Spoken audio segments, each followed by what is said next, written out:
Muraho neza bakunzi b'inkuru nshyashya TV. Nonaha muhawe ikaze kuri YouTube channel yacu, ndetse ngiye kubahereza agakuru k'urukundo. Iyi nkuru nayise ngo iki rero wikirizwa ni wowe wizanye. Aya ni amagambo ateye ubwoba cyane, kandi iyi nkuru irababaje ndetse iteye agahinda. Inkuru wikirizwa ni wowe wizanye. Hari umuhungu witwaga Ishimwe w'imyaka 23 yabaga muri geto y'Inyamirambo, ahantu hato ariko hahoraga umutuzo n'urusaku rw'abaturanyi. Nubwo yari umukene, yari afite umutima mwiza kandi ukunda ukuri. Igihe kitari gito yamenye ko yarwaye agakoko gatera sida, ariko yari amaze kubyakira ndetse akajya yivuriza ku gihe kandi akabaho neza. Nubwo ubuzima butamuhiriye, hari ikintu kimwe cyamuhaga imbaraga: urukundo. Yakundaga umukobwa witwa Aline, umukobwa wije ubwitonzi ndetse n'urukundo rudashira. Bari bamaranye ku ishuri ndetse ariho bamenyaniye, bamaranye igihe kirekire bakundana ndetse bagakundana nk'abahuje imitima. Urukundo rwabo bararusangiraga. Gusa Aline yari azi ko Ishimwe arwaye agakoko gatera sida, kuko we ubwo yatinyaga kumubwira ngo agwaye sida, ndetse agatinya kubimubwira kugira ngo ataza kumuhomba.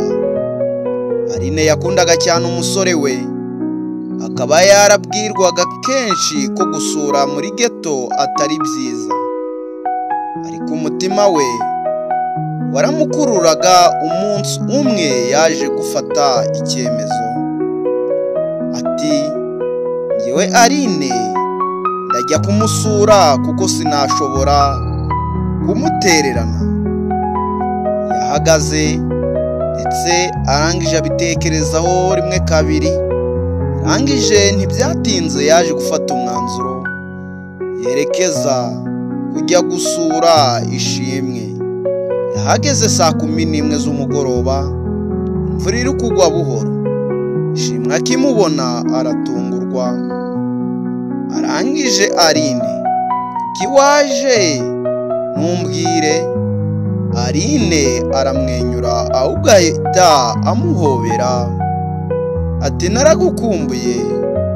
Ati, "Naragukumbuye kandi naragukumbuye cyane. Niyo mpamvu nahisemo kuza kugusura ngo ngubone uyu munsi." Ntabwo byatinze, baricara baraganira igihe kinini. Urukundo rukomeza kubahuza, ariko igihe cyagiye gihita gitambuka. Kubo bari bicaye amasaha yo ntabwo yari ahagaze cyangwa ngo nayo yicare. Aba ibyo batateganyaga uwo munsi byarabaye. Habayeho ibintu batari bateguye, bagwa mu byiyumvo bikomeye cyane. Urukundo rurabatwara maze basigara baryamye mu buriri bw'umusore.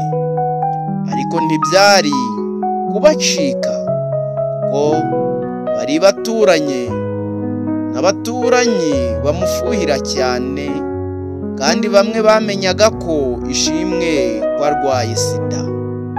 Bamwe bahise baza gukomanga, abandi bidegembya binjira muri geto kuko nta rugi rukomeye rwari ruhari. Aline n'Ishimwe bahaguruka bahindura umushishi ndetse bahinda umushyitsi, imitima isigara ibyimbye n'ubwoba. Igitima gitangira guteraguza cya Aline na Ishimwe. Umwe mu baturanyi avugira hejuru ati, "Dore bari mu buriri. Ubwo se uyu mukobwa azi ibyarimo? Ishimwe ntabwo azi yuko arwaye sida." Aline arikanga, umutima uracika, amaso yuzura amarira aremereye. arangije areba Ishimwe ahinda umushyitsi.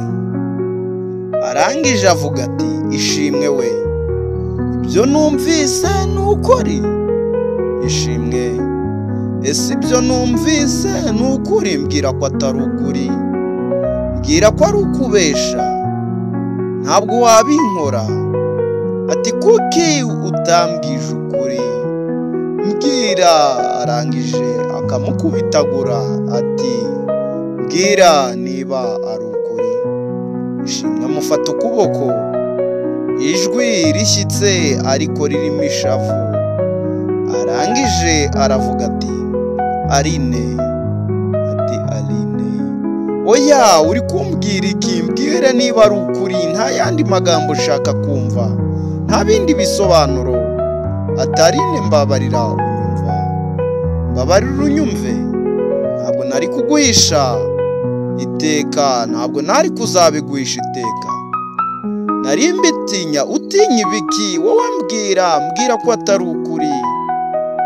Ntabwo nari nshaka kukubura, ndetse niyo mpamvu natinze kubikubwira. None Aline, ndi kugusaba imbabazi, umbabarire, ndagukunda. Aline asohoka mu buriri yikubita ku rukuta, umutima usa n'ucitse. Abaturanyi barimo bari guseka, abandi bari kurekura amagambo asa n'ibibombe akomeretsa imitima y'abantu bose barwaye sida. Ishimwe arongera amureba mu maso, ijwi ririmo gutaka ati, ariko nubwo urakaye agahinda, waje kunsura utambwiye utanteguje. Nuko rero wikirizwa, ni wowe wizanye. Aline biramucanga. None Aline amureba mu maso, amarira aratemba. Ariko ibyo Shimwe yavuze byari ukuri, ko niwe waje ubwe, ntawamuhatiye, kandi urukundo rwari rwarabarenze bose. Ariko iryo joro ryahinduye byose. Aline yamaze iminsi 2 atavuga ijambo na rimwe. Ibyo yabonye byahinduye uburyo yabonaga isi.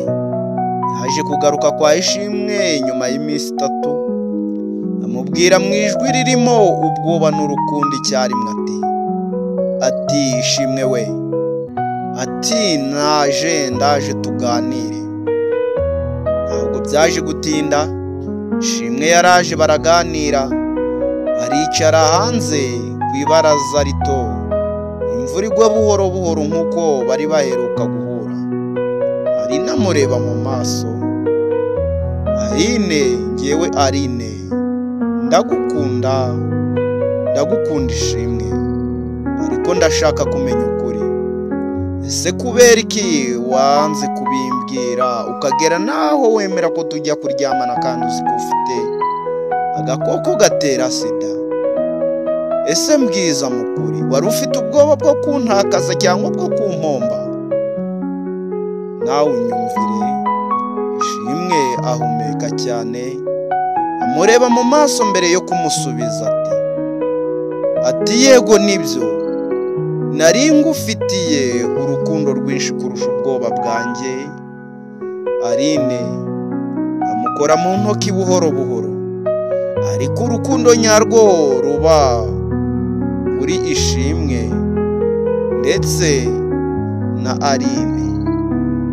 Baraceceka umwanya munini, buri wese yumva umutima wundi. Baraganiye biratinda. Aline yaje kubabarira Ishimwe, ariko inkuru y'icyo gihe yabaye inkuru y'akababaro ko kutavuga ukuri ku gihe. Ubwo batandukanye nyuma y'icyo gihe, urukundo rwabo rwabaye isomo rikomeye kuri bombi. Urukundo rwatsinze ubwoba, ariko ukuri kurarurinda. Ndabakunda cyane. Ukeneye episode ya 2 y'iki gice. Yabagezaga iyi nkuru ni Fabien. zamaze gukanda subscribe. Ndishimye cyane kuba waramaze gukanda subscribe kandi nawe ukaba ugiye kuyikora. Twese Imana iduhere hamwe umugisha. Imana ikoba amezi bandebera icyoroshye. Ciao.